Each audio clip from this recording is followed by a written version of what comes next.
Yo diría que esta charla es un intento de, al mismo tiempo, visibilizar la complejidad que tiene la realidad de hoy, tratando de desmenuzarla por partes, por países, por sectores, respetando también como lo complejo que es cada uno de los países, pero también demostrando que nada de lo que pasa pasa en un solo lugar, sino que estamos siendo todos parte de una maquinaria mucho más grande, de la que también tenemos que tener en cuenta que tenemos un rol, cada uno de los países tiene un rol fundamental. Y es cuestión de saber, ok, qué tiene uno para ofrecer, qué necesita uno del otro, qué es lo que están viendo grandes países de nosotros en América Latina y cuáles son los riesgos que tienen los países en América Latina del mundo al que estamos yendo.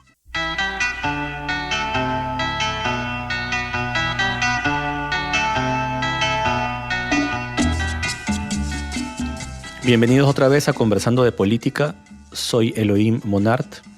Hoy me acompaña Facundo Robles, quien fue coordinador del programa para América Latina del Wilson Center en Washington, D.C.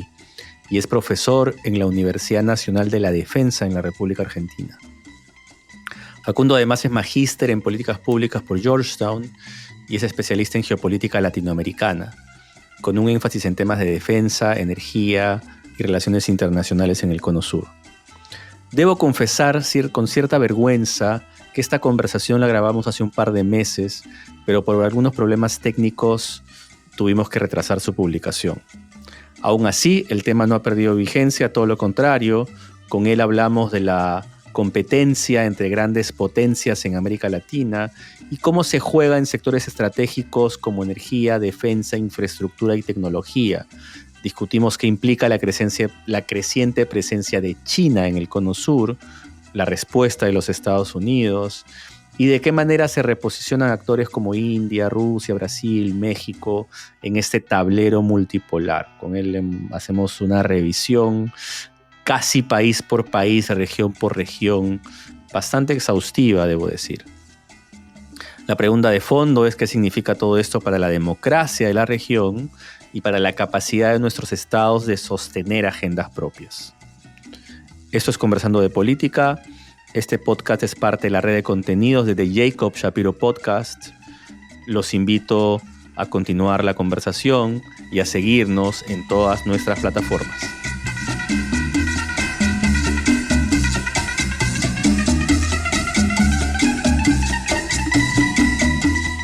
Facundo, ¿cómo estás? ¿Todo bien, vos, Elohim? Bienvenido. Muy bien, bienvenido. Gracias por estar con nosotros. No, muchas gracias a vos por la invitación. Un placer.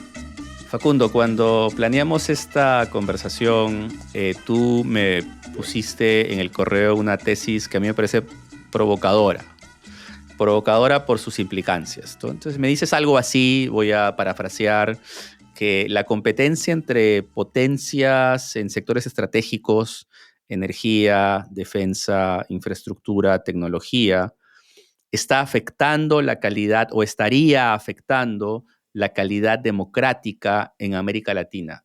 Explícanos esa conexión que estás haciendo. Bueno, a ver, ¿por dónde arrancamos? En principio te diría que vamos a recaer en muchísimas sobresimplificaciones. A mí, el ámbito y el área que más me interesa, sobre todo en la región, es América Latina, ¿no? Y ver cómo todo esto que vos comentabas recién, efectivamente, sucede en América Latina. Vamos a recaer en sobresimplificaciones porque, como todos los tiempos, estamos en uno que es extremadamente complejo, ¿no? Y siempre que se habla de América Latina se va a caer en analizarlo como un bloque, que ese análisis de bloque, como si fuese una cosa homogénea, a veces se traduce en facilidad de análisis o sucede por falta de tiempo, diría a veces. Entiendo. Lo primero que te diría es América Latina se tiene que analizar como un bloque heterogéneo. Claro. Lo segundo, como un bloque dinámico y nunca estático, ¿no? Y esto sucede por cuestiones históricas, culturales e inclusive, yendo a lo más contemporáneo, cuestiones electorales también, ¿no? Eso hace que la región sea muy difícil de analizar, porque hay muchos giros. Nosotros, si lo vemos en los últimos 10 años, 20 años, vemos que la región fue cambiando mucho en un sentido más de tendencia regional, pero inclusive si lo vemos a nivel de los distintos países. Eso por un lado. Lo otro que está pasando en esta, como un segundo componente dentro de la ecuación que vos planteabas de la tesis, es el hecho de el mundo en general está cambiando también y las grandes potencias de las cuales se alimenta esta tesis están actuando muy rápido y de manera muy distintas también, a veces por cuestiones en los países más democráticos electorales, ¿no? Vemos giros en algunos países. Estados Unidos podría ser el más claro de estos. A mí me interesa también analizar, por más que se subestime muchas veces el rol de la Unión Europea, entonces también ahí hay una cuestión dentro de la Unión Europea, lo que hace a la complejidad de los giros dentro del... Y la incluyes dentro de la mirada de potencia cuando hablas de Estados Unidos, China, o lo miras con otros ojos. No era una cuestión, no era una cuestión presente, pero sí con potencial de ser potencia nuevamente. Ok, Simplemente para tenerlo en cuenta, porque subestimarlo creo que es caer en un error. tienes razón. Entonces, habiendo dicho eso, lo que sucede es que hay áreas que yo considero que son fundamentales, como la que vos comentabas, principalmente defensa, energía y tecnología. Esto responde también al rol que ocupa América Latina, ¿no? ¿Qué tiene para Claro. ofrecer América Latina? En materia energética, lo que ya sabemos todos, ¿no? La abundancia de recursos naturales, la importancia que tiene hoy la minería, por ejemplo, en todo lo que son avances tecnológicos. Después, yendo efectivamente a lo que es la tecnología, también muchísimo desarrollo, muchísimo talento que hay en la región. Y después, en términos de defensa, para decirlo lisa y llanamente, es el potencial también de ser un terreno donde grandes potencias se disputan y van a disputar muchísimos conflictos. A mí lo que me interesa dentro de esta tesis es tratar de ver lo más a largo plazo posible. Eh, Ajá. e inclusive cosas que no están sucediendo hoy, pequeños gestos que están sucediendo hoy, tratar de llevarlo de acá a 10, 15, 20 años, ¿no? Con la dificultad que eso conlleva, sin querer decir que yo con esto estoy queriendo pronosticar. Porque para mí un gran problema siempre en lo que son las ciencias políticas y las predicciones, ¿no? Digamos que hablando de términos geopolíticos, vamos a ver escenarios Exactamente, posibles. Ok. exactamente. Esa es la búsqueda. Dentro de estos sectores, que es lo que a mí me interesa, y de nuevo en esos sectores, cómo se están moviendo las grandes potencias dentro de América Latina. Y en los últimos tiempos, meses, inclusive semanas, hemos visto que han habido cambios de tendencias históricas. Y después, si queremos, adentramos país a país. Ok. Por ejemplo, hay una cuestión, bueno, perdón, y una cosa, que es el último componente. Cómo todo Ujú. esto lleva a la democracia. El análisis democrático viene más por una cuestión también de incentivos que genera todo este marco del que estaba hablando. Claro, no es un tema de causa-efecto, es un tema de cómo generas condiciones. Exactamente. Se pueden ver, por ejemplo, hay cambios de tendencias a nivel país dentro de América Latina, cambios de orientación, países que históricamente, por ejemplo, Argentina, que habían sido un país que tenía una postura de no alineamiento, hoy toma una postura extremadamente afín a los Estados Unidos. Bueno, ¿cómo eso se traduce y por qué se traduce de esa manera a partir de la importancia que tienen estos sectores? Luego te Porque, haré preguntas específicas sobre los países, bien, luego de la mirada regional, porque este tema con Argentina me interesa. bien. De nuevo, a nivel con América Latina, yo creo que vayamos directo a los países porque a nivel latinoamericano em, podemos ver algunas tendencias, ¿no? Por supuesto, lo que ya se viene hablando en los últimos 20 años, cómo ha aumentado la presencia de China en términos de comercio, de inversión extranjera directa. Em, Cómo hay países puntuales, como por ejemplo Colombia, que hace unas semanas tan solo decidió involucrarse dentro de lo que es la Belt and Road Initiative con, con China.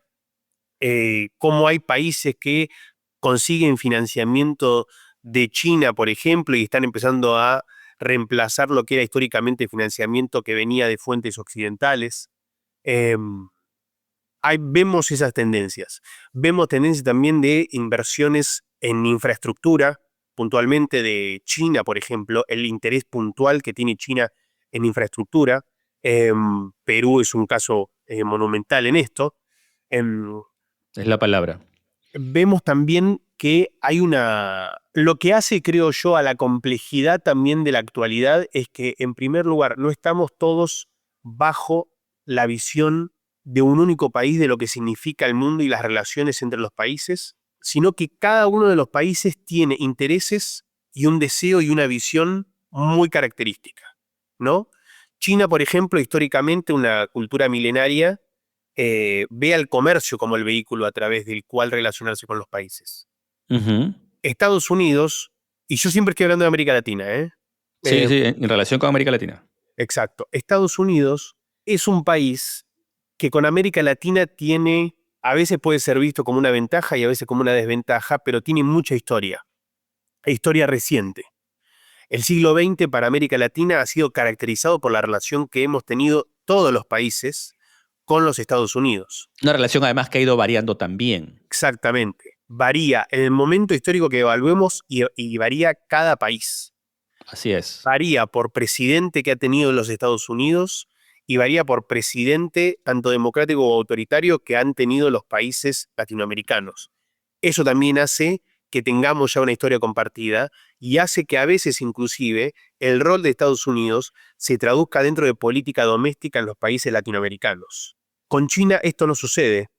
Con China, en base a la historia reciente, es una página en blanco. Y eso es O una sea, ¿tú crees que la relación con China no está afectando la política doméstica en los últimos años? ¿O lo que estás tratando de decirme es que más bien con Estados Unidos esto se ha visto por más tiempo y con China recién estamos tratando de entender eso? No, lo que estoy diciendo es que en términos, por ejemplo, de conversación que pueden tener los países latinoamericanos con China, la ventaja que tiene China es que se puede mostrar como un socio al que no conocemos. Ajá, ya. Se puede presentar a un socio al que quizás otros países nos dicen cuidado. Pero no hay esa carga de, no, es el imperio, es el hegemónico, etcétera, Exactamente. etcétera. Claro. Es más, es muy común escuchar, es muy común leer que en el día a día hay muchos avances en términos comerciales y de inversiones por parte de China, y es también al mismo tiempo muy común ver que por parte de países como Estados Unidos o la Unión Europea, todo se reduce a una cuestión más narrativa, que por ahí es también el campo que a vos más te interesa. ¿Qué voy con esto? Hay una retórica de decir nosotros compartimos los valores democráticos. Por supuesto. Que Por además fue esto, promovida por Estados Unidos en los últimos 40 años hasta que apareció Trump, ¿no? absolutamente, sí, y que también era la herramienta de negociación principal con los países latinoamericanos.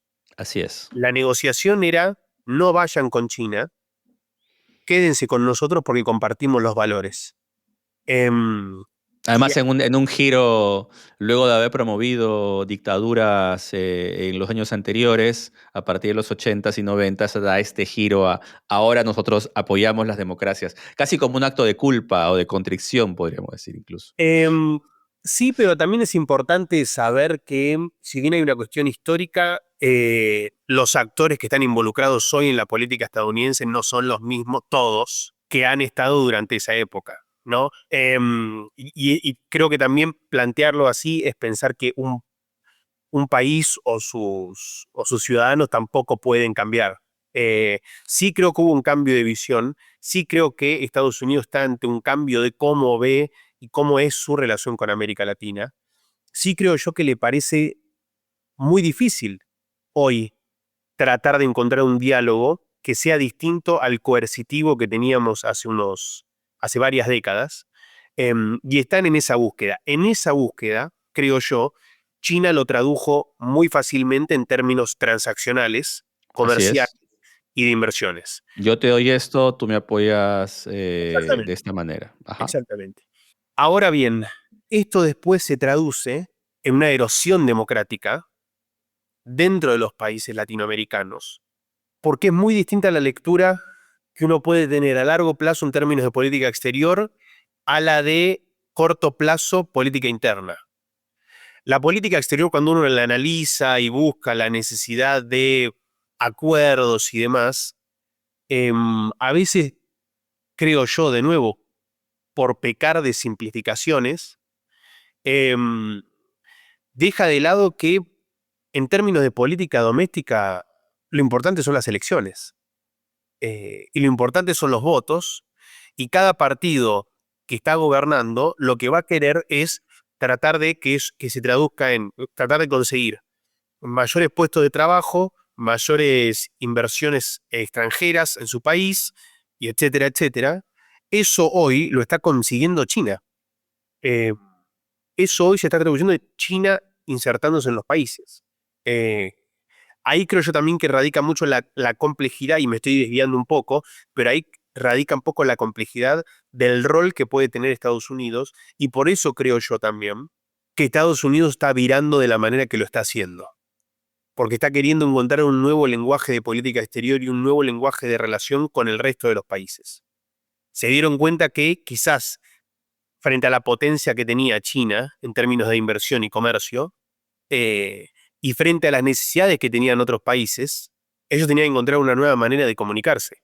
Eh, con países latinoamericanos vos le podés decir que estás de acuerdo, que valorás mucho la democracia, que hay elecciones, después vemos la calidad de las elecciones, después vemos el tema de como los volúmenes de corrupción y demás, pero en principio lo que necesita la región es plata, es dinero, es comercio, es inversiones, son puestos de trabajo y demás. Y, o sea, ¿tú crees, bajo esta mirada, que Estados Unidos, el retiro, y cuando hablamos de Estados Unidos hablamos del gobierno republicano hoy en el poder, ¿no? O sea, estamos hablando del gobierno republicano hoy en el poder, el retiro, la merma de apoyo a los valores democráticos va solamente por ese lado pragmático, por ese lado además realista de las relaciones internacionales en el cual dices, bueno, esta es la forma en la cual yo tengo que relacionarme con estos países porque es la otra ya no me está funcionando en esta competencia que yo tengo con los chinos, o digamos, también podemos ver que es una forma como entiende la política doméstica y, este gobierno en los Estados Unidos y que entonces no le importa, simplemente no lo ve como relevante de ninguna manera este gobierno, por un lado, y por otro, que además vuelve a ciertos orígenes, tú hablaste mucho de la historia, de cómo Estados Unidos debía relacionarse con América Latina, que puede ser para algunos una mirada más de domesticar a los países que están en mi patio trasero, en lugar de vamos a hacer alianzas de tú a tú para que nos desarrollemos juntos. Varios puntos. El primero, hablando de la administración actual de los Estados Unidos, limitándome únicamente a lo que es política exterior, creo que hay una búsqueda extremadamente profunda de cambiar el rol de los Estados Unidos. ¿Qué es, Coincidimos. qué era Estados Unidos? ¿No? La administración claramente, frente al escenario de la potencia en que se ha convertido China, en frente a a la importancia eh, comercial eh, y en términos de inversión que tiene China hoy, vio la necesidad de tirar el tablero y empezar uno nuevo, ¿no? Hay una búsqueda por parte de los Estados Unidos de ser de nuevo una potencia manufacturera, ¿no? Eso está sucediendo. No manufacturera en el sentido tradicional, sino manufacturera frente a lo que son las nuevas tecnologías o lo que uno puede esperar que sean las próximas tendencias, ¿no? De acá a las próximas décadas. Y que en la cadena de suministros sean los Exactamente. estadounidenses los que sean beneficiados de esos trabajos. Exactamente. Una búsqueda de recuperar muchos, y eso se dio también por parte del electorado, ¿no? Los estados que han votado.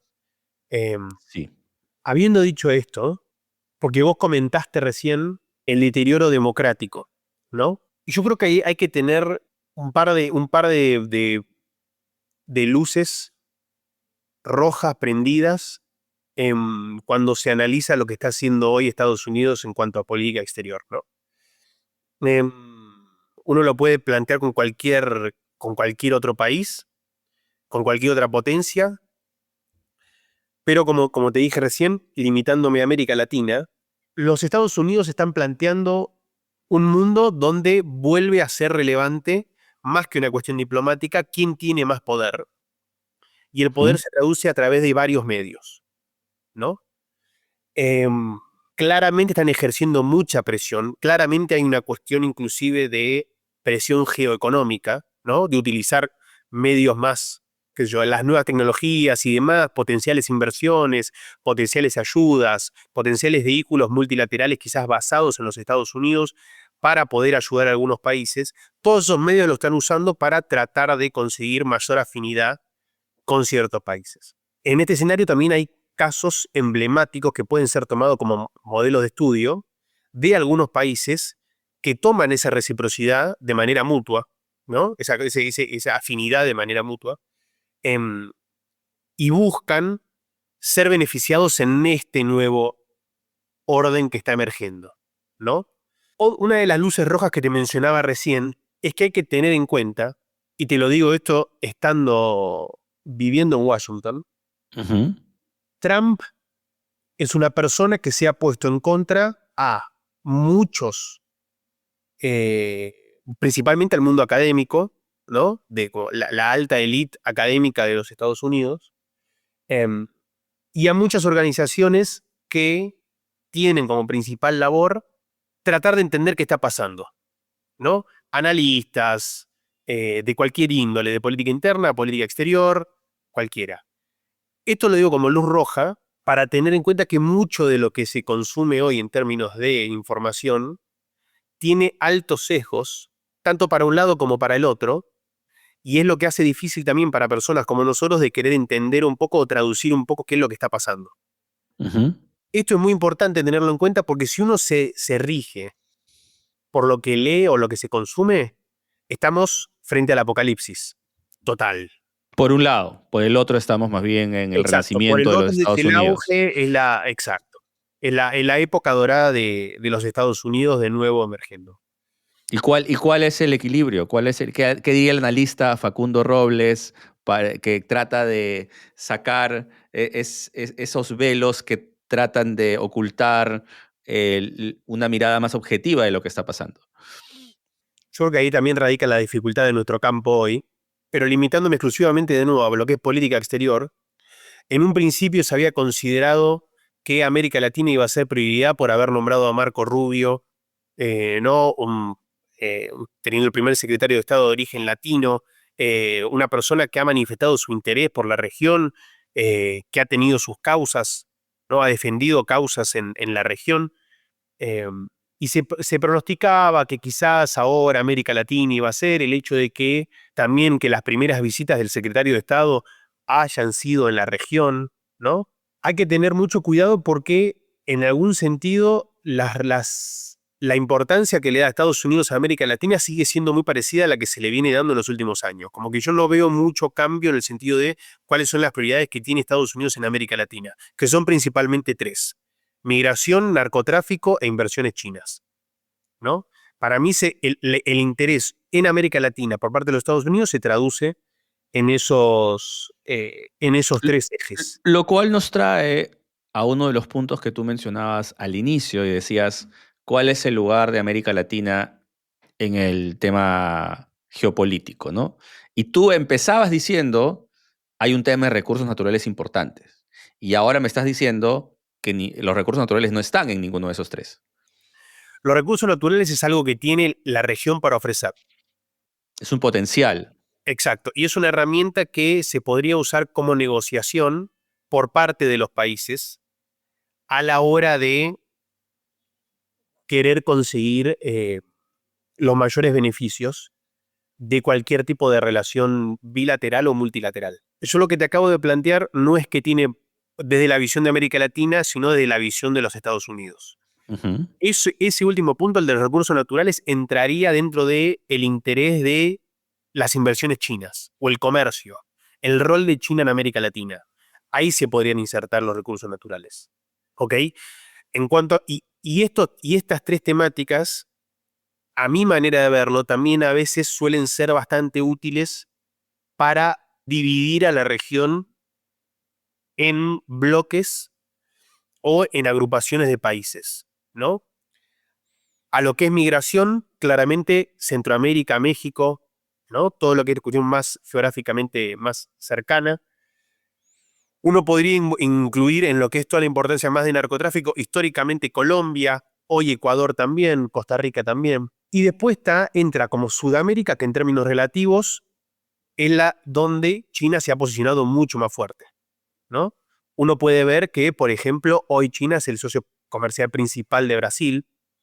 O Uno sea, puede, uno incluso puede verlo que mientras más te vas alejando territorialmente de Estados Unidos, mientras más vas bajando, más está penetrando China, y en ese sentido no es gratuito que sea justamente Brasil y Argentina cada vez más, que a Milei no pudo evitar ya como presidente mantener su discurso anti-China porque Argentina tiene demasiados vínculos con China actualmente. Entonces uno lo puede ver desde el punto de vista territorial. Creo que coincidimos. Mientras uno va bajando, se ve la presencia de China cada vez más clara, la ruta de la seda que va a atravesar probablemente Brasil, Colombia y Perú, ya con el puerto de Perú identificado, Bolivia con una dependencia muy fuerte de los chinos. Entonces, sí. Ahora, ¿qué Estados Unidos qué hace sobre eso? O sea si tú me dices, tiene estas preocupaciones, Estados Unidos no está construyendo infraestructura en América del Sur, Estados Unidos sigue con una política de relación con Colombia que más allá de la retórica sigue manteniéndose parecida, una guerra contra las drogas que va variando en intensidad y variando en prioridades, y ahora con un soft power entonces debilitado. Entonces, todo esto para decirte que, si bien entiendo que estas tres preocupaciones no han variado, cuando uno va aterrizando a lo que está pasando ahora, diría, bueno, y creo que tiene que ver con lo que decías hace un momento, Estados Unidos está tratando de encontrar una ruta, una relación, un nuevo matrimonio, aunque sea abusivo, eh, pero no veo por dónde. la premisa es que los intereses son los mismos, los medios para atacarlos son distintos. Desarrollan los medios entonces, porfa. Cuando hablamos habiendo partido de que hay una cuestión, se puede ver una especie de correlación entre los intereses y la geografía, en este punto creo que es necesario hablar más en profundidad del caso argentino. Por favor. Argentina hoy se posiciona y puede sonar que hay un sesgo dentro de esto por ser argentino, pero tratando de ser lo más objetivo Ja- posible. jamás lo pensaría, por favor. Yo, mira que te creo, Loy, me soy tan inocente como para creerte. Tratando de ser lo más objetivo posible, Argentina hoy, por varias personas, es analizada como un caso de estudio y por quienes no debería hacerlo. Como te había dicho antes, Argentina rompe una posición tradicional de ser no alineado, ¿no? Frente a otros países, tratar de conseguir lo mejor dentro de negociaciones con varios países, tratar de adecuarse en base a las circunstancias con algún país o con el otro, rompe ese esquema Milei, inclusive previo a las elecciones de los Estados Unidos, posicionándose alineado a Donald Trump. Asume, previamente a esto, asume Milei la presidencia y él propone la política exterior de Argentina a partir de hoy va a ser pro Estados Unidos y pro Israel. Esos son los Así es. lineamientos básicos. Detrás Pero sin romper con China, que no es poco decir esa frase. en un principio, a ver, cuando Milei toda su campaña la hace siendo claramente anti-China, ¿no? En sus palabras, anticomunista. Así es. Em, Después, claramente, él se torna mucho más pragmático, sorprendiendo a varios analistas inclusive, sorprendiendo a varios políticos y sorprendiendo a varios... Probablemente sorprendiéndose él mismo. Es posible, es posible. En ese pragmatismo, hoy también vemos que Estados Unidos está haciendo algunos, por ahora, gestos que antes no han sucedido. Las inversiones que se han realizado en Argentina por parte, no en términos de infraestructura, en términos de bases espaciales y demás, como que, bueno, está hay una cuestión ahí, toda la base en Neuquén que se cuestiona. Las inversiones no es sencillo desinvertir y no es tampoco en el interés de ningún mandatario desinvertir. Entonces las totalmente. inversiones por un lado las dejamos de lado. Lo que uno podría modificar con bastante velocidad es comercio o relaciones, sobre todo más en términos de financiación, endeudamiento y demás. El gran gesto que ha tenido la administración de Donald Trump frente a la de Milley es que el secretario del Tesoro, Scott Bessent, haya visitado la Argentina. Ok, Ese es un gesto abismal, es un gesto objetivamente abismal. Y sobre todo porque no fue una invitación del gobierno argentino. Fue proactivamente el secretario del Tesoro quien dijo, si necesitan que vaya, si necesitan que yo tenga algún gesto, voy 12 horas y apoyo. me reúno con quien me tenga que reunir Exacto. y algo decimos juntos. Y así fue. Y no solo eso, sino que después, cuando vuelve a Estados Unidos, el secretario del Tesoro anuncia la posible, esto es un gesto todavía, apertura de una línea de crédito directo del Tesoro de los Estados Unidos a la Argentina. Eso no había pasado antes frente a el avance chino. Si bien esto es un gesto, de nuevo, uno podría pensar tranquilamente que acá lo que se quiere sacar es el swap chino que tiene la Argentina hoy, ¿no? Entonces ahí le estarían sacando una herramienta de, digamos, posible dependencia que podría tener Argentina con el gobierno chino. Ok, ¿Y por qué voy de nuevo al tema del caso de estudio? Porque Argentina hoy es un país que ha definido su política exterior en base al alineamiento de Estados Unidos. Acá lo importante es ver cómo trata la administración estadounidense a un país que se ha tornado de esta manera. Si el gobierno americano hoy beneficia a un país que ha cambiado su tradición de política exterior a favor de los Estados Unidos y ese país se ve beneficiado, eso podría dar incentivos a otros países para seguir el mismo camino. Ahora, si inclusive ese país que ha tomado tal giro no ve ningún tipo de beneficio, todos los incentivos son para que todos los países, por lo menos de la región, empiecen a hablar mucho más con China. Y acá entran países, por ejemplo, Costa Rica, países que ni siquiera reconocen o que reconocen a Taiwán, como Paraguay o Guatemala, que empiecen a decir, bueno, no, vamos a hablar más con China. Si ni siquiera Argentina, que tenés a alguien como Milei, si tenés a alguien que cuanto viaje puede hacer a Estados Unidos lo va a hacer, a cuanto funcionar hoy acá en Argentina, hoy está visitando Robert Kennedy, el secretario de Salud. Hay una recepción de funcionarios muy fuerte. Pero hay una paradoja ahí que creo que va en relación también a unas conversaciones que tenía hace poco. Vamos a poner como ejemplo Ecuador. Ujú. Noboa trató de acercarse a Trump, incluso hizo un par de viajes, ¿no? Además es probablemente de todos los mandatarios hoy día en la región el que más raíces propias ha ido sembrando en los Estados Unidos porque casi toda su educación la hizo ahí.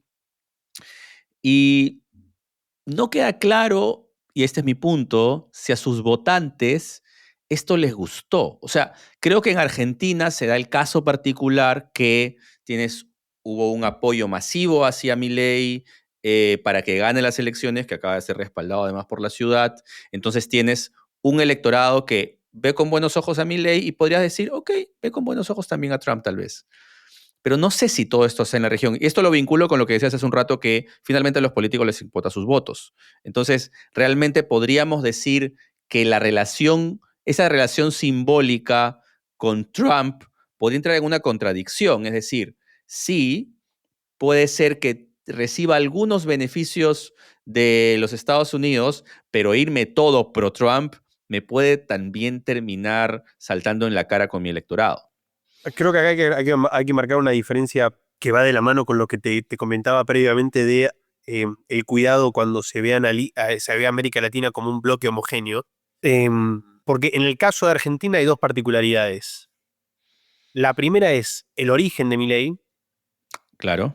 y la segunda es cuál es la visión del mundo, digamos, o si no nos queremos abrir tanto, del continente americano que tiene el votante argentino.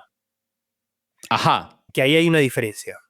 Y eso creo Cuál que es esa, creo que esa visión frente al mundo, frente a América Latina que tiene el votante argentino? Eso no lo tenía yo en el radar. el ciudadano argentino es extremadamente localista.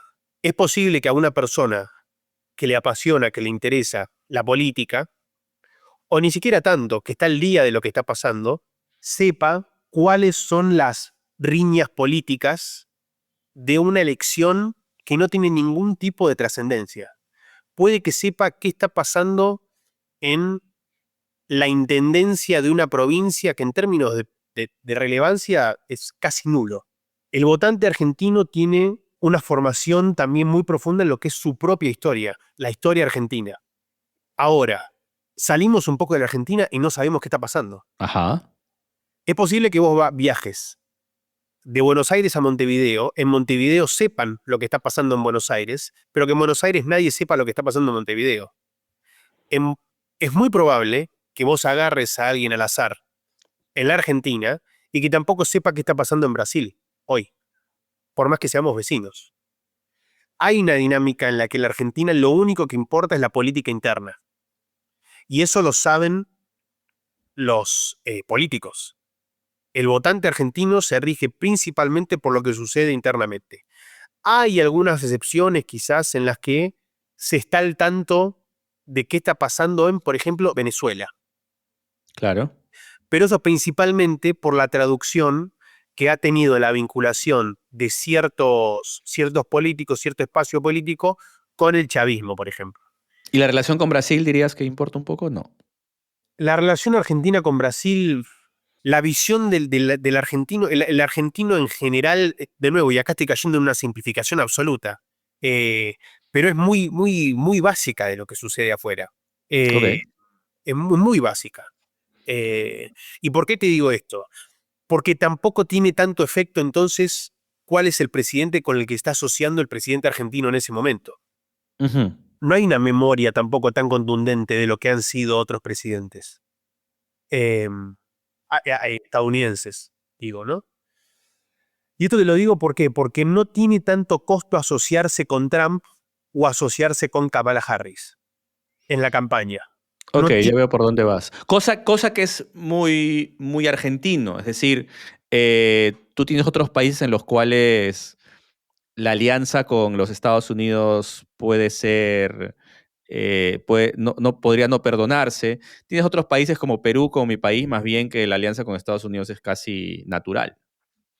Más bien lo raro es con otros países. sí, pero creo que también eso responde a los problemas internos, bueno, Perú también, pero digo los problemas internos, sobre todo en materia económica, que tiene la Argentina.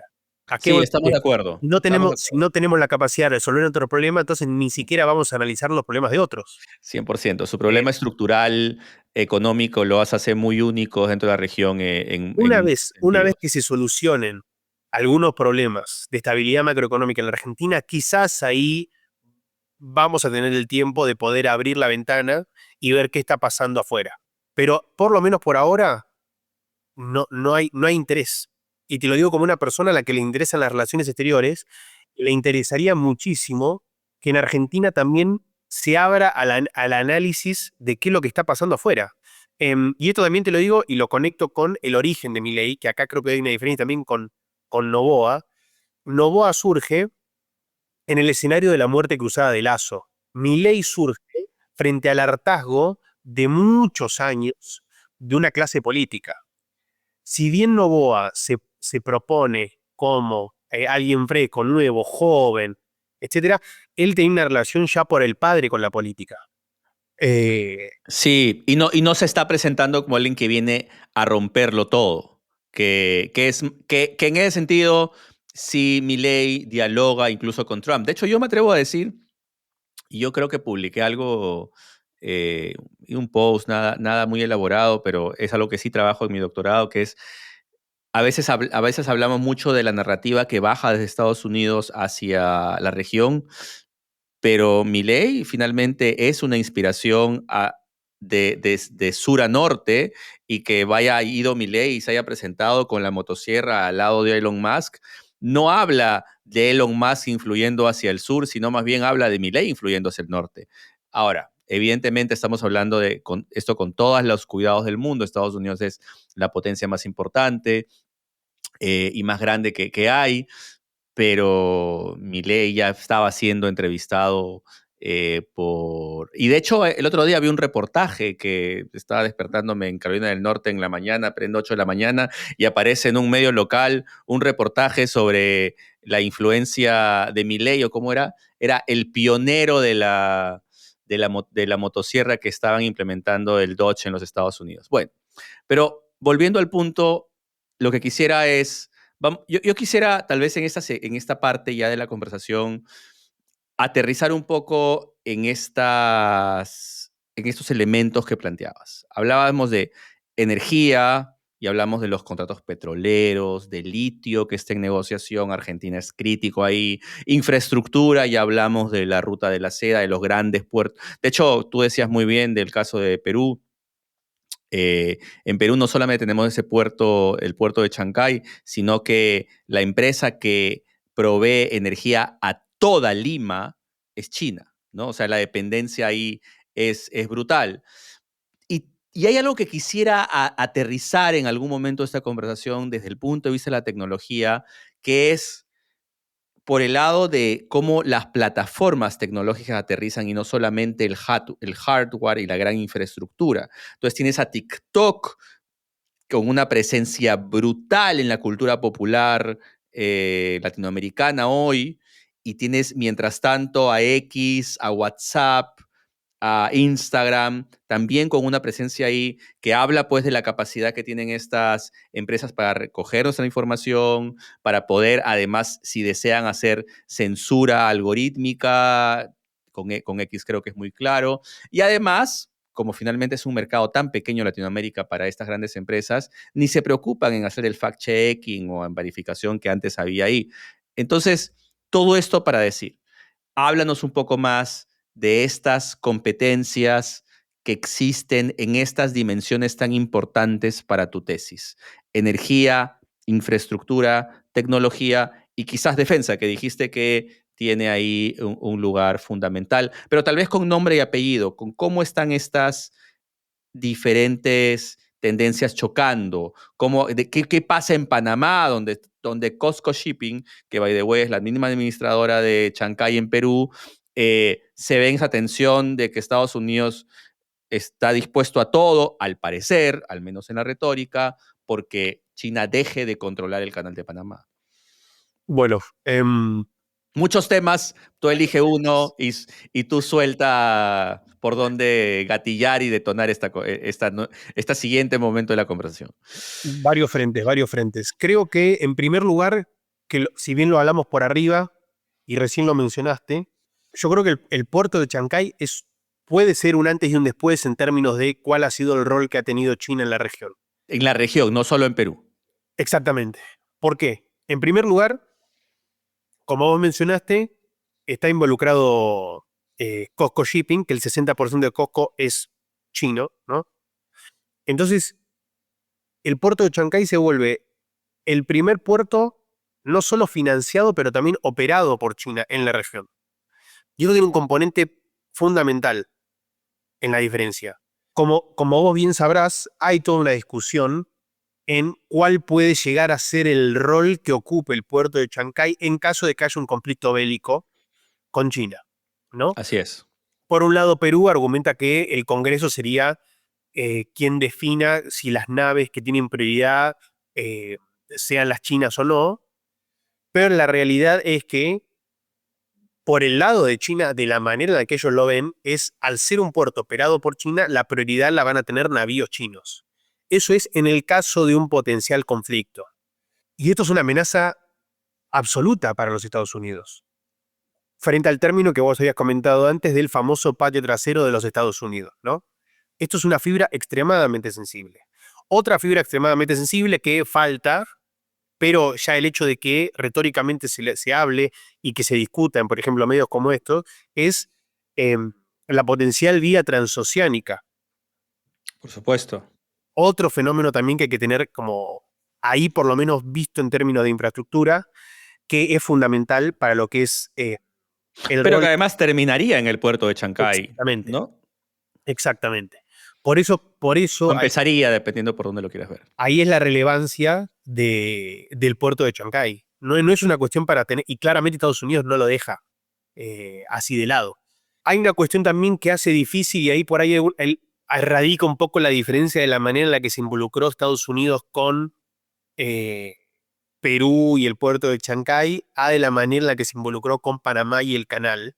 En primer lugar, la relación que existe hoy entre Perú y China es mucho más fuerte de la que existe con Panamá.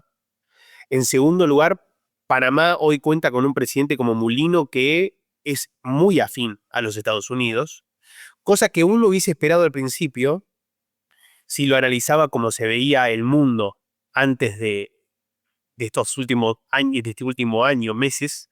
Estas Eh, últimas semanas. exacto. Uno hubiese esperado que existía la posibilidad de una relación mucho más diplomática con Panamá para frenar el avance, ¿no? Para ver quiénes operaban hubiese sido muy distinto. Hay que tener en cuenta también que uno puede cuestionar, y de nuevo, yo lo digo desde una cuestión lo más frío posible, sin entrar tanto en el pánico en el que estamos entrando muchos que nos dedicamos a esto hoy, sin tratando de evitar un poco el terremoto que se siente de las bases de lo que uno estudió y estudia, pero también es saber que en alguno de estos ejemplos, la manera en la que se está moviendo la administración estadounidense le está sirviendo a sus fines. El hecho de que Panamá, por ejemplo, se haya salido de toda la ruta con China, ¿no? De la Belt and Road Initiative, ahí hay una cuestión fundamental de, bueno, la presión claramente le sirvió a los fines de Estados Unidos. Aunque todavía no hemos visto la respuesta china, pero sí. Exactamente, exactamente. Pero ahí también viene la manera en la que se mueve China, ¿no? Y la imagen que quiere dar China. En esta construcción de un soft power chino quizás que se mueve de otra manera, que no entra tanto en conflicto, que sí cuando uno los avanza sobre ellos, sí frenan, eh, pero hay que ver cómo Pero se... sin chocar directamente, claro. Exacto. Eso por el lado, como digamos, de infraestructura, que creo que también es fundamental, o como caso paradigmático es ese. Sí, estamos de acuerdo, 100%. Lo que hace energía, ahí también va a depender mucho de las necesidades que tienen en términos de minerales críticos y tierras raras de Estados Unidos y de China. China claramente hoy, sí, Solo para hacer una nota al pie ahí, por favor, mantén tu tesis ahí. Solo para hacer una nota al pie, porque el interés de los Estados Unidos por minerales críticos queda ejemplificado en el acuerdo con Ucrania. Lo cual uno diría, oye, pero tienes un montón de minerales críticos acá abajo también, no todos probablemente, pero los tienes. Y parece nuevamente que tú lo mencionaste hace un momento, que la relación con América Latina por el tema de recursos naturales no fluye de la misma manera. Ahora continúa tu tesis. Quería ejemplificar nada más el claro interés evidenciado diplomáticamente en los Estados Unidos por estos minerales. absolutamente, sí, sí, sí, absolutamente, estoy de acuerdo. Nos podríamos adentrar en otra charla, pero creo que también hay una visión más transaccional, ¿no? De yo te voy a ayudar, pero no te voy a ayudar gratis. Que también hace al componente de esta visión más transaccional, ¿no? Entre los países. Que podría ser lo que siga Argentina. O sea, tú hace un rato decías, bueno, o sea, visita el secretario del Tesoro, ¿no? Pero al final de cuentas, si la mirada va a ser la misma, le dice, ok, yo te presto plata, pero todo este pedacito de acá solo viene para los Estados Unidos. Exactamente, exactamente, sí, sí, sí, sí, sí. Yendo a lo que es más la parte de energía, acá uno también podría tener el ojo puesto en cuáles son los intereses, ¿no? Y acá si bien hay intereses que se pisan entre China y Estados Unidos, la situación o el punto de partida en el que está cada uno de los países es distinto. ¿A qué voy con esto? Al principio habíamos hablado de que hay un interés por parte de los Estados Unidos de reformularse y ser de nuevo una potencia manufacturera, ¿no? Hay quienes dicen, cuidado porque en Estados Unidos nos dedicamos a la parte más de finanzas, nosotros nos dedicamos a financiar toda la producción. Hemos dejado de lado la producción. Hay un interés actual para volver a la producción, pero en industrias estratégicas y específicas. Así es. En esto es, creo yo, donde cae el interés que vos manifestabas recién en el caso de Ucrania, pero cuando uno ve a América Latina también en el caso de los minerales críticos, ¿no? China, por supuesto, también lo necesita por una industria que ya existe el día de hoy. Necesita para seguir llevándola a cabo. Necesita también, a diferencia de Estados Unidos, toda la industria, todo el sector agroindustrial de América Latina, a diferencia de los Estados Unidos, en términos de intereses, ¿no? Entonces ahí podemos ver cómo la búsqueda de recursos naturales, la búsqueda de insumos que provienen naturalmente ahí, que hay con abundancia en América Latina, China pisa a todos. Estados Unidos únicamente lo que es minerales críticos y demás. Y ahí vemos el choque se da en regiones como por ejemplo el llamado Triángulo del Litio, ¿no? Chile, Argentina y Bolivia, que es muy particular, y a fines de Estados Unidos, el hecho de que hoy sea presidente Milei le es clave en esa negociación. Porque si Así no, es. por el lado de Chile y por el lado de Bolivia quedaba fuera. Totalmente. Entonces, Al menos por ahora con Chile, ¿no? Vamos a ver cómo será el próximo bueno, año. esto va de la mano con lo que hablábamos recién de, o al principio, Las de fluctuaciones. exactamente, es una región extremadamente dinámica, totalmente, totalmente. Lo mismo uno podría hablar de Colombia, por ejemplo.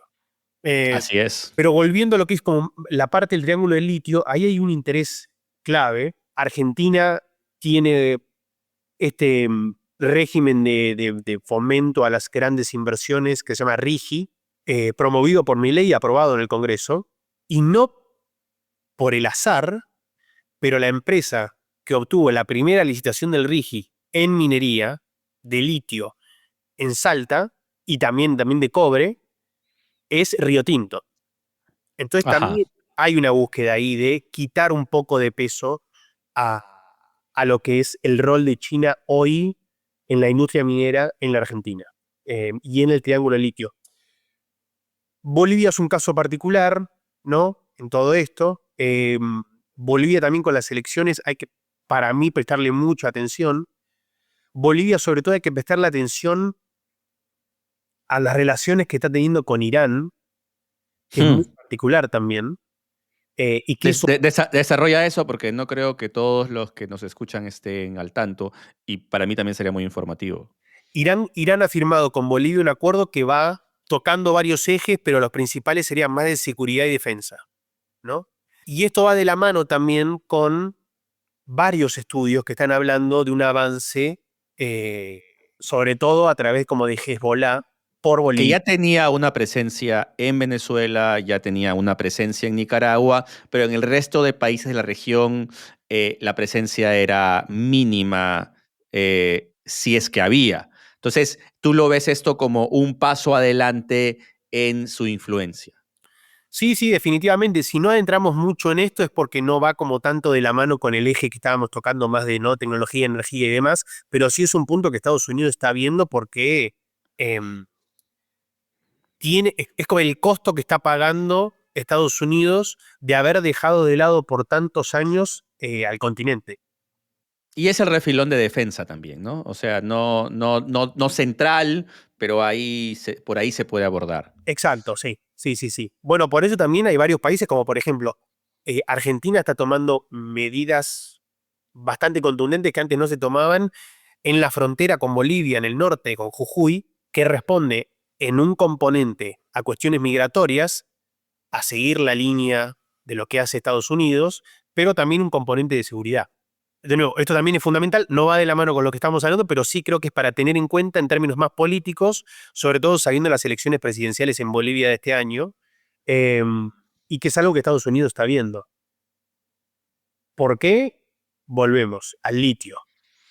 Importa mucho la estabilidad política de Bolivia porque importa el litio que contiene, ¿ok? 100%, Y esto es claro. importante. Y especialmente ahora en una donde ya la narrativa de la democracia, digamos, no es la prioritaria, entonces no es por un tema de valores, es por un tema pragmático, transaccional, de inversiones. Exactamente. Ese punto creo yo que de nuevo, si querés lo vemos ahora en un rato, pero creo yo que va de la mano con, nos estamos desviando un poco, pero va de la mano con la cuestión narrativa del rol de la democracia en la comunicación que tiene Estados Unidos con América Latina, que para Que mí me es... parece central. Es central. El cambio es central, especialmente con la retirada de USAID, además, que era uno de los brazos de soft power de esta narrativa, ¿no? Absolutamente, absolutamente, sí. Pero bueno, para ser también breve, tenemos toda la cuestión más del el aluminio en Brasil, que también tiene mucha relevancia. El Pero no se ha Amazonas, hablado mucho de Brasil. No quiero, ya que estás tocando Brasil, ibas a decir Amazonas, me parece. O sea, pero Brasil pareciera, y ahí dime tú que eres el estudioso en estos temas, pareciera que ya fuera un bastión de China. Eh, ¿Podemos decirlo así? ¿Es solamente, nuevamente en este tema de fluctuaciones, es solamente por Lula y que cuando gane otros, o es que ya hay una dependencia estructural por el tipo de acuerdos y de inversiones que tiene? el caso de Brasil es muy particular. ¿Por qué? Brasil es el primer socio comercial que tiene China en la región, ¿no? Claramente uno lo puede pensar en términos de por el rol y el papel y lo que ocupa Brasil el continente, pero objetivamente es el primer socio comercial. Al mismo tiempo, hay más de 20 países que están dentro de esta iniciativa, ¿no? La Belt and Road Initiative. Hay más de 20 países de América Latina que están involucrados. Brasil no es uno de ellos. Brasil no está dentro de esta iniciativa. Y es un gesto extremadamente fuerte. Ahora, y prefiere mantener su relación bilateral. Esto es un caso muy puntual, porque inclusive Argentina está dentro de la Belt and Road Initiative. Ok. Esto es importante. Ahora, se vio hace unas semanas en la cumbre de CELAC China, verlo a Lula y verlo a Xi Jinping. Se firmó una línea de crédito por más de 28.000 millones de dólares, ¿no? Con Brasil. Vemos que hay un enorme componente de inversión extranjera directa a China en Brasil. Lo que me parece que vos planteás es fundamental, que es cuánto de esto es estructural y cuánto de esto podría cambiar, ¿ok? Y ahí viene, creo yo, la diferencia de lo que hablábamos antes de cuál es la visión que puede tener un electorado del mundo, que en Brasil es un poco más distinto, ¿ok? Y después también Brasil hoy cumple un rol en la región de liderazgo. Eh, hay algunos quienes le reclaman a Lula un liderazgo todavía más activo, Es que hay un pero apetito de Brasil de ser potencia, como esas ganas, ese niño que no termina de ser adulto, ¿no? exacto, exacto. Bueno, hay una cuestión también que, por ejemplo, el rol que cumple Brasil en los BRICS, Así eh, es. todo lo que son los BRICS, hay una cuestión también muy importante del rol de Brasil, y eso en América Latina es Brasil. Y Lula, que durante mucho tiempo, al inicio de esta gestión, intentó ver por dónde podía tener un impacto global más grande y por dónde y sacarse tal vez su Nobel de la Paz de paso, no lo consiguió. Trató con Ucrania, no pudo, tuvo una pésima presencia en las elecciones, si le podemos llamar elecciones en Venezuela. Entonces no lo consiguió y bueno, se ha retraído y parece que también la salud y evidentemente la economía no lo están ayudando, ¿no? Absolutamente, ahí entra más la cuestión también de Lula ha argumentado también tener una visión mucho más multilateral, Exacto. ¿no? Hay una búsqueda, hay un deseo de, o hay una preferencia por foros, hay una preferencia por ir en conjunto, hay una preferencia por, eh, ante la victoria de Yamandú Orsi en Uruguay, no pasaron ni 24 horas y ya estaban Yamandú Orsi, Lula, Boric, Petro. Eh, Hay una búsqueda ahí. Em, Por supuesto que también hay con lo que vos comentabas también de Venezuela, el rol que ha tenido Brasil frente a las elecciones fraudulentas en Venezuela, eh, el rol que cumple Brasil frente también al avance de Venezuela sobre el Esequibo en Guyana, ¿no? Por supuesto. Hay como toda una complejidad y Brasil, por el tamaño que tiene y la magnitud que tiene, limita con muchos países. Y hay un rol también ahí de liderazgo que muchos le reclaman a Lula, em, pero Lula también hay una utilización que hace de todo lo que recibe de China para, digamos, poder cumplir con ciertas deudas sociales que se supone que el Brasil tenía. Es una herramienta, muchos pueden decir es una herramienta, pero es un posicionamiento también de liderazgo geoestratégico, te diría, de Brasil. El tener a China, negociar con China, ser el principal socio comercial con China, no estar involucrado formalmente en la Belt and Road Initiative, estar en los BRICS, presidir la CELAC, que a ojo de los Estados Unidos, la CELAC es claramente la manera en la que tiene China para posicionarse en América Latina, em, ir y verse con Xi Jinping. Hay una cuestión ahí de eh, también pragmatismo por parte de Lula, ¿no? Uno podría llamarlo. Frente también Por a, supuesto. Yo creo que de los gobernantes de izquierda de América Latina termina siendo el más pragmático y el menos ideológico, sin abandonar del todo como bien dijiste, su naturaleza groupie, ¿no? totalmente, totalmente, totalmente. Creo que también hay una cuestión de, a Brasil le conviene, dado el tamaño que tiene, de generar coaliciones, porque lo más probable es que ellos lo lideren. Un claro ejemplo también de esto podría ser el Mercosur, ¿no? Que al mismo tiempo también el Mercosur está hablando del tratado de Unión Europea-Mercosur, y ahí, bueno, entra también en disputa cuestiones que uno ya podría tomar inclusive personales entre Lula y Milei. Ah, claro, que me parece que no es poca cosa en el marco de la coyuntura que nos encontramos, además con presidentes muy personalistas, que no es raro en América Latina, pero que hoy día parece que estuvieran confluyendo todos juntos, ¿no? No es raro en América Latina, pero estamos siendo contemporáneos de un mundo personalista también, al mismo tiempo que América Latina es personalista. Y de una potencia estadounidense menos institucional, que antes como que ponía los resortes ante esas tendencias. Estábamos el otro día en una conversación con Adam Ratliff aquí sobre el panamericanismo y él decía, claro, también está este complejo de que todos quieren ser Bolívar. Y, Absolutamente. pues, y creo que tiene que ver con lo que dices de Brasil, que claro, cada vez que arma un grupo está ahí liderando, entonces es un pequeño Bolívar. Nunca hubiera imaginado que iba a decirlo yo de Brasil, porque usualmente uno habla de Bolívar en relación a los países de habla hispana, pero creo que el complejo también está presente ahí. Bueno, y una cosa que quiero aclarar con ese punto, que es un tema que se suele tocar mucho, que es la famosa integración latinoamericana, ¿no? Temón. Y esto volvemos al principio de hay que ver a la región como una cosa heterogénea y Así es. extremadamente dinámica. Y fluctuante. Ujú. El ideal, no hay que recaer en ideales para mí, pero el ideal sería una integración económica en la cual la región entera pueda traducir sus necesidades y pueda negociar con cualquiera de estas potencias que estamos hablando, ¿ok? Pero en la realidad no sucede. Y veo muy difícil que suceda, por no decir imposible. Yo Eh, tampoco lo veo en el horizonte. Yo creo que, y más bien ahora los países, cada cual está tratando de bailar con su propio pañuelo. El intento más interesante que yo vi, incluso mejor que el de la Alianza del Pacífico, que nuevamente funcionó porque se habían alineado los presidentes y no porque se habían alineado los países, probablemente fue el Grupo de Lima en este cerrar filas contra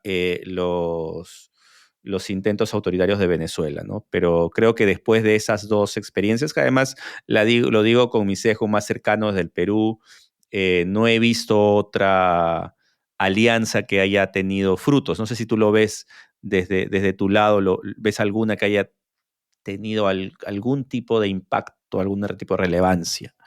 yo, que va con un poco por el lado de la defensa, ¿no? Y sobre todo con todo lo que está pasando hoy más con las grandes potencias y demás, es el Tratado de Tlatelolco también, que para mí Ah, sí. también como muy, muy relevante en cuanto a lo que fue como, ok, ponernos de acuerdo como región, ponernos de acuerdo con las potencias, No, ahí estamos hablando probablemente del acuerdo más relevante de la región Sí, del siglo pasado. O sea, gracias a ese acuerdo, América Latina se ahorró muchísimos problemas en medio del contexto bélico mundial. exactamente. Para mí ese también puede ser otro como intento, pero de nuevo se manifiesta en cuestiones muy, muy puntuales. Em, que también ahí creo yo que esas son de las pocas cosas en las que se coincide en la región, que es como...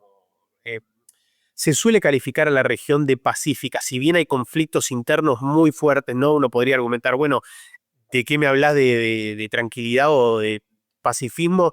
Todos los conflictos internos que tenés en Colombia, todos los conflictos que por ahí tenés más vinculados al narcotráfico, pero uno podría comentarlo también en México, hoy en Ecuador, etcétera. Pero también era otro mundo y era otra América Latina. Sí. Pero yo creo sí que ese fue como una buena muestra, por lo menos, de la posibilidad frente a casos puntuales de ponerse de acuerdo. Ahora, en términos de poder traducir las necesidades que tiene toda la región, no lo veo. De nuevo, sería la mejor manera. Pero Eh, hablemos de un país más antes que ya el tiempo nos gane, porque ya hemos abordado Argentina, hemos abordado Brasil, entonces ya tenemos dos de los grandes monstruos territoriales. Hablemos de México, ¿no? México tiene otra dinámica, hablamos además, hemos ido como deliberadamente de sur a norte, ¿no? La relación de México con los Estados Unidos hace que sea, no sé si imposible, pero profundamente difícil que su relación con China sea de la relevancia que tienen estos países que acabamos de mencionar. La relación, la migración y la seguridad, acá, como bien mencionaste al inicio, emergen de una manera fundamental mientras la discusión sobre infraestructura, tecnología se vuelve secundaria, aunque pueden estar relacionadas. ¿Cómo ves México? ¿Cómo ves México con una presidenta? El otro día leía un artículo fantástico, no me acuerdo de quién era, que decía que México tiene la mejor presidenta que puede tener cuando Donald Trump está en el poder en Estados Unidos, porque ella durante muchos años lidió con un megalómano como Trump. Entonces, si alguien sabe lidiar con estas personalidades, con estos machos alfa, es ella. bueno, creo yo que, en primer lugar, como vos marcás, el liderazgo de Sheinbaum tiene un timing perfecto. Y eso se pudo ver, por ejemplo, cuando se veía que muchos analistas lo han tocado, las diferencias en lo que era el liderazgo de Trudeau y de Sheinbaum frente a como distintas políticas que había tomado Trump, ¿no?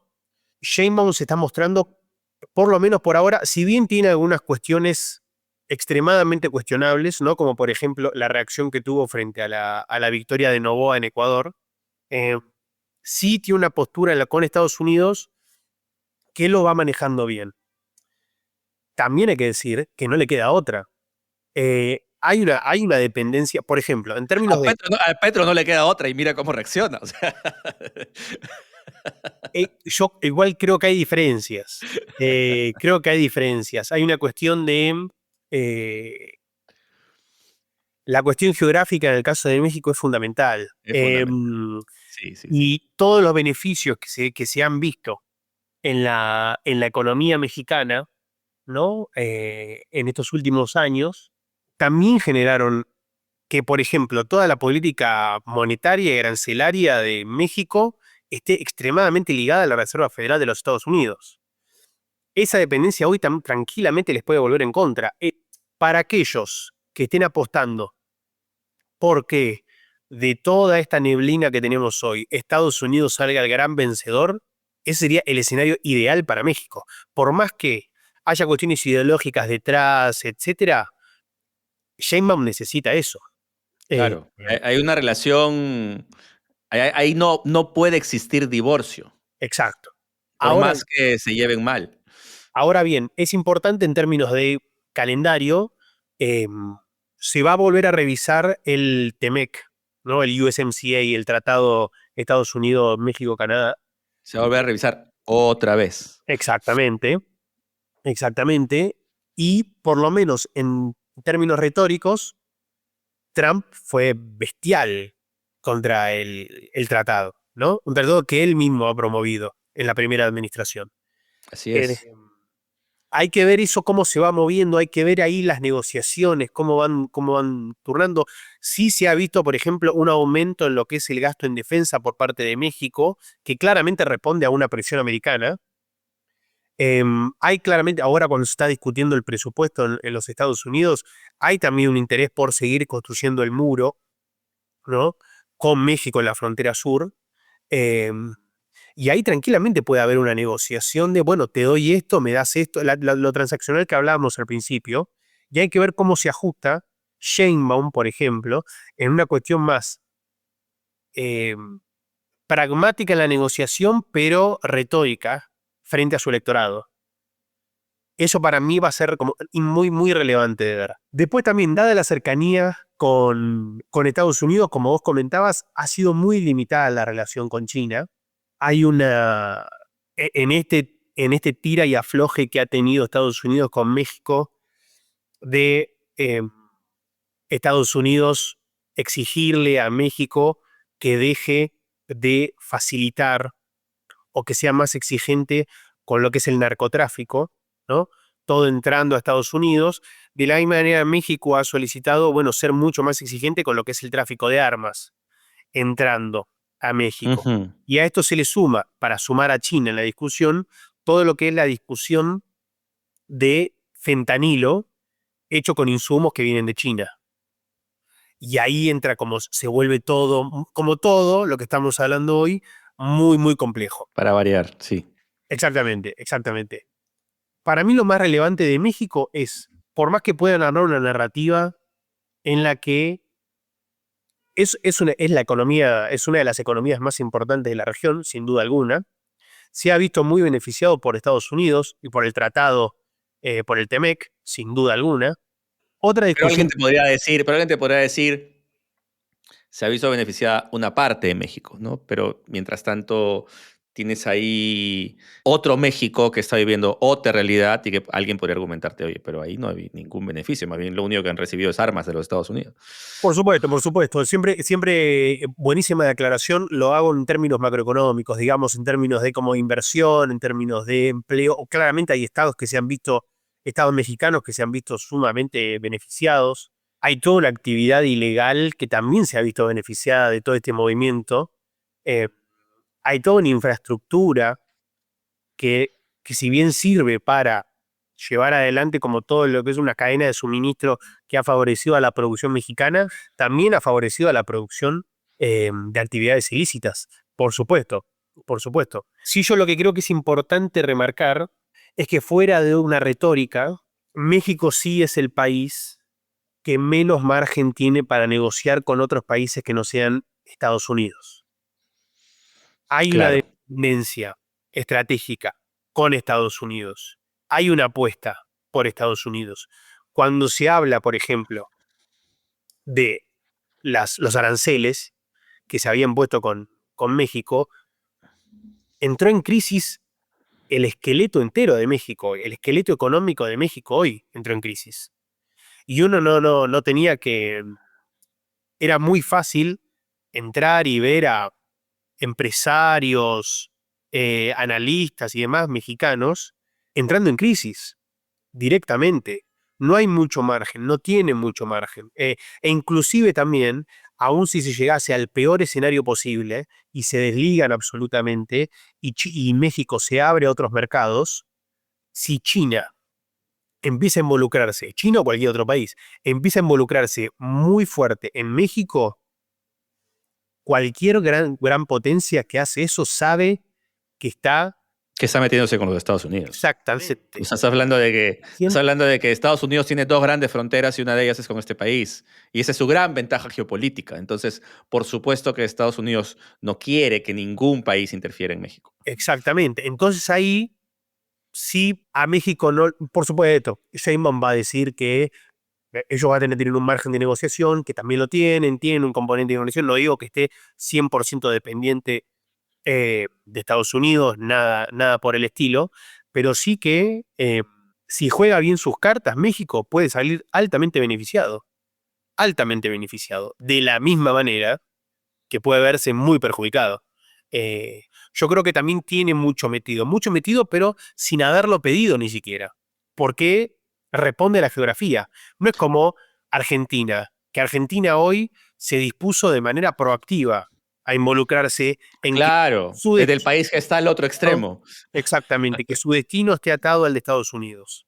Eh, no, o Colombia mismo hoy, como pasó con Petro, hay una cuestión de proactivamente buscar atar el destino de un país al otro, salir de una postura no alineada para conectarse Pe- más. En Pero sí me México, queda la sensación, además, y además como ya haciendo un wrap-up, ir cerrando, que los países de la región, los gobernantes, para ser específicos, se ven obligados a tener una postura hoy sobre los Estados Unidos.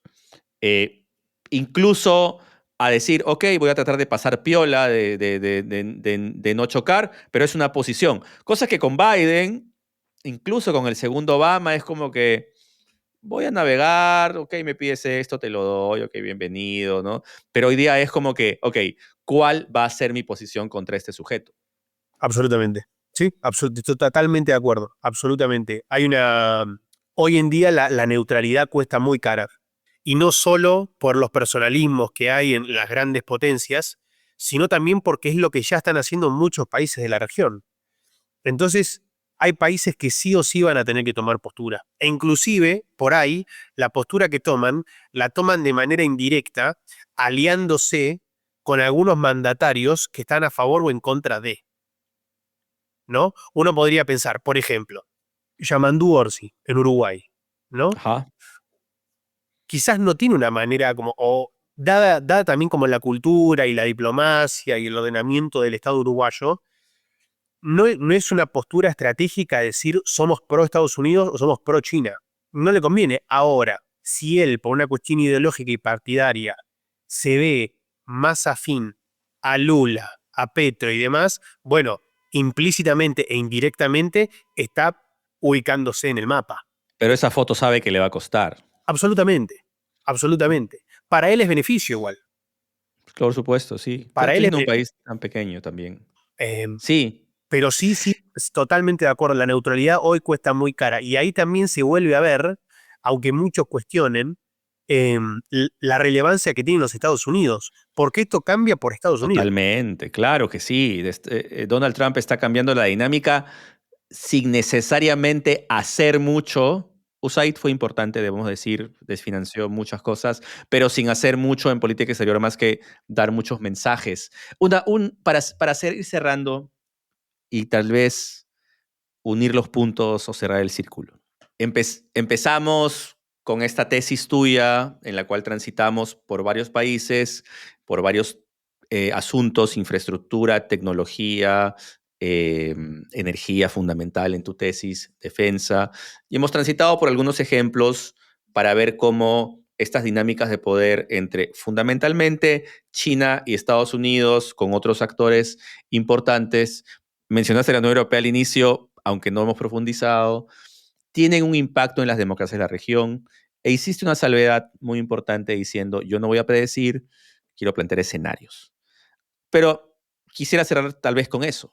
¿Cuáles son, luego de esta explicación, estos matices, estas tendencias que hemos analizado, esta tensión con los Estados Unidos y con China, en los cuales nuestros países latinoamericanos se están viendo envueltos, quieran o no, no es una decisión? eh, ¿Cuáles son los escenarios que ves a futuro? Además, me hablaste de largo plazo. ¿Cuál sería tu tesis? Yo me adelanto, y tal vez de manera provocadora, es que yo veo que va a haber una tendencia hacia la desdemocratización, hacia muchos países que se van a, muchos mandatarios y muchos gobernantes, muchos gobiernos que se van a ver amparados, sea en China o sea en Estados Unidos, ya no importa, para poder tener métodos autoritarios y decir, oye, pero yo voy a seguir haciendo lo que hace bajo la sombra de lo que hace China, que lo ha hecho muy bien, o bajo la sombra de los Estados Unidos, que lo hace muy bien. Y en esa línea, con muchos votantes, a diferencia del argentino, dando la salvedad, que están mirando hacia ver qué país es el ejemplo y buscando tal vez decir, bueno, ya que Trump lo ve, encima apoya a Bukele, hay que ser más Bukele. Entonces, mi idea en bruto, tú lo vas a pasar a inteligente, es que habría una tendencia hacia el autoritarismo en la región, independientemente de que sea de izquierda o derecha. ¿Cuál sería más bien tu postura en cuanto a escenarios, evidentemente más granular que la mía? En primer lugar, no es necesario que aclares que sos provocador, Elohim. Ya con la pregunta ya lo está haciendo. En segundo, decirte que hay un... Claramente en América Latina la democracia como está ahora no ha dado los resultados que se esperaban. Tienes razón. Claramente hay un desinterés, sobre todo en las generaciones más jóvenes. Punto aparte, pero creo que también tiene mucho que ver con falta de estudio de historia y tener presente la memoria vívida de cada uno de los países, ¿no? Y lo fundamental que ha sido la democracia para cada uno de los... Nota el pie sobre eso. O sea, yo creo que es un tema efectivamente generacional en el cual además los que vivieron los peores momentos de las dictaduras, los que vivieron el holocausto nazi, se están yendo, se están muriendo. Y más bien, y no, o sea, sí estoy de acuerdo contigo que hay que leer más historia, pero además de términos pragmáticos, los que contaban la historia ya no están. Exactamente. Sí, sí, sí, sí, sí. Pero por En favor, parte concuerdo. continúa, continúa. No, no, no. En parte eso, y esto te lo digo porque también esto responde a, si bien hay un componente con más internacional, hay también estos componentes domésticos que van sucediendo, ¿no? Y son tendencias que uno ve en cuanto al interés o la búsqueda de o concebir la democracia como una herramienta que solucione problemas, ¿no? Hay una falta de esa lectura.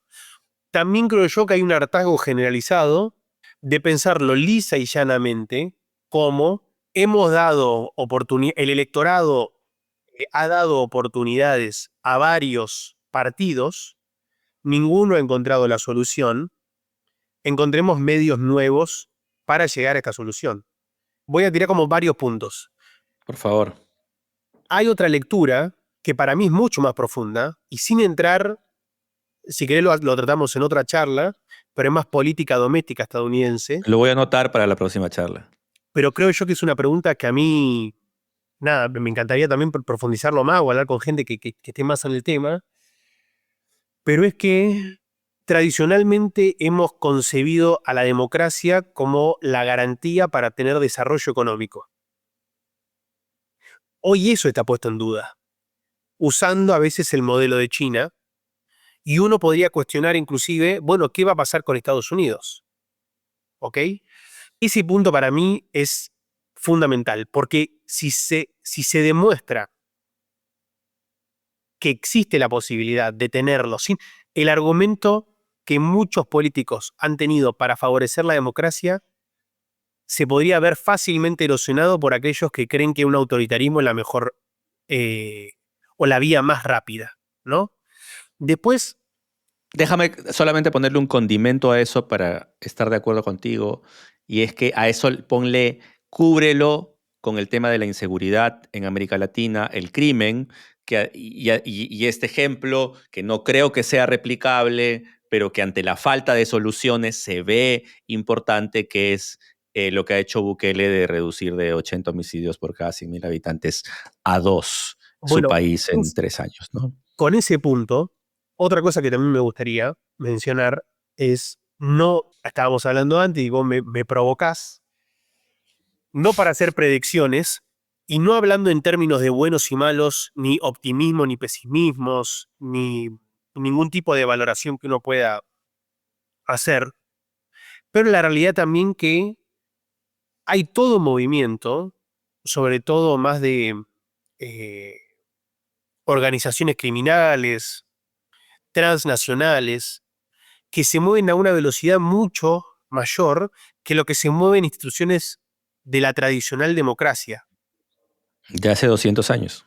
Exactamente. Entonces, lo que proponen algunos mandatarios es vayamos por medios no democráticos para tratar de combatir a estos. Y lo que está pasando es que aquellos que lo proponen, en algunos casos, Bukele es uno, está por lo menos demostrando soluciones. Y eso es un gran problema. Sobre todo porque así como te comentaba antes, que Argentina es un caso de estudio, El Salvador es un caso de estudio al que muchos países están queriendo imitar. Cada país tiene su gran problema. En El Salvador era la cuestión más del crimen, ¿no? Eh, en Argentina tenemos toda la estabilidad económica, en Perú tiene toda la estabilidad política. Cada país tiene su tema. Lo que creo yo que hay un terreno fértil para partidos, yo no diría no democráticos, pero que no les interesa tanto usar medios democráticos. Pero estás aterrizando tal vez en populismo, ¿no? Sí, sí, sí, sí, sí. Que utilizan medios cuestionables, pero que al electorado lo convencen. Hay un electorado latinoamericano que está harto de constantes desilusiones. Hay un electorado latinoamericano que lo único que quiere es una solución concreta y que inclusive está harto de las discusiones, de la charla, de... De esta conversación. Exactamente. Sí. Pero uno lo tiene que asumir. A ver, yo en el campo en el que me estoy involucrando, ¿no? De manera profesional, el campo de donde yo me desarrollo, yo sé que no es lo... Pero claramente uno tiene que tener en claro a qué apunta. Un político se tiene que plantear de otra manera hoy. Hay por ahí algunas cuestiones que se valoraban hace unos años, hoy ya no tiene sentido. Hoy vale mucho más el grito que el pensamiento antes de hablar. Y no lo digo de nuevo, es simplemente como una descripción del momento en el que uno vive. Y en esa búsqueda sí surge este terreno fértil para que cuestiones más de debate, de discusión, ponerse de acuerdo, convencer, se pongan en un segundo lugar. Eh, yo no lo veo, lo veo simplemente como un cambio de época, lo veo como una reacción a todo lo que funcionó mal.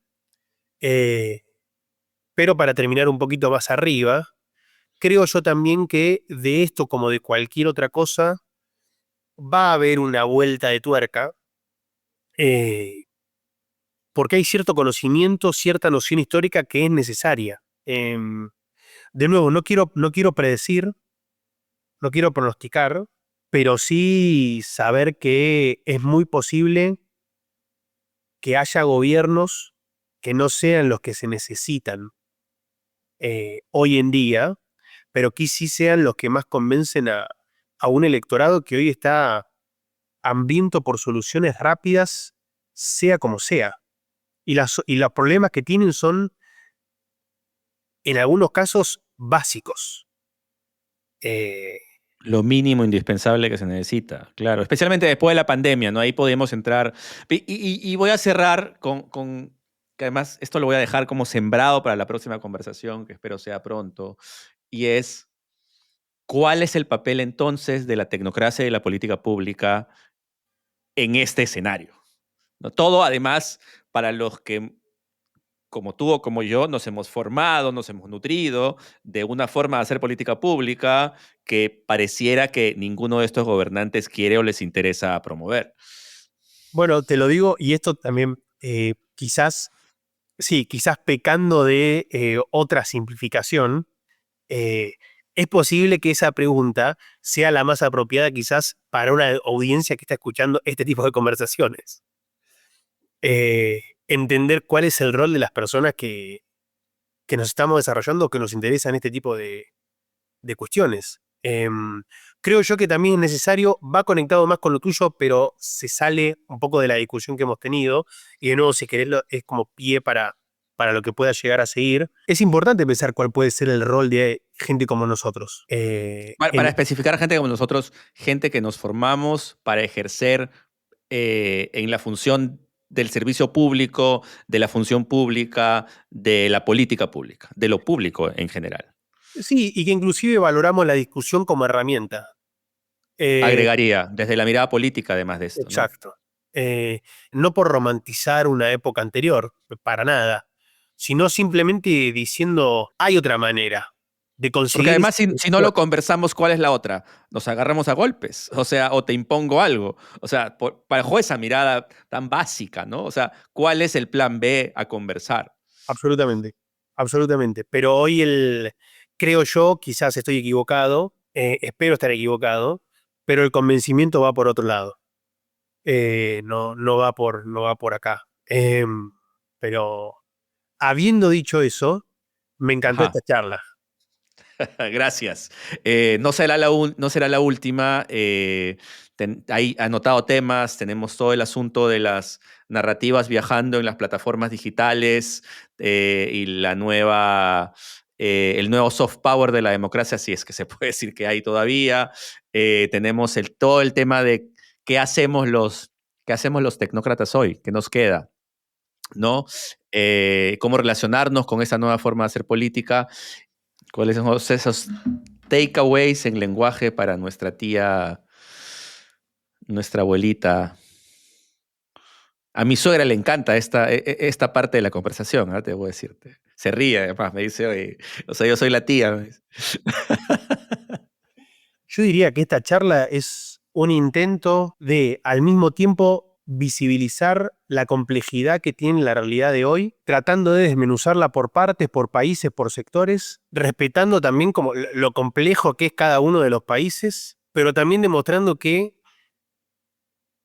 nada de lo que pasa en un solo lugar, sino que estamos siendo todos parte de una maquinaria mucho más grande, de la que también tenemos que tener en cuenta que tenemos un rol, cada uno de los países tiene un rol fundamental, y es cuestión de saber, ok, qué tiene uno para ofrecer, qué necesita uno del otro, qué es lo que están viendo grandes países de nosotros en América Latina, y cuáles son los riesgos que tienen los países en América Latina del mundo al que estamos yendo. Yo diría eso. Gracias, Facundo. Con eso nos quedamos. Un gran abrazo. Gracias, Elohim. Abrazo grande.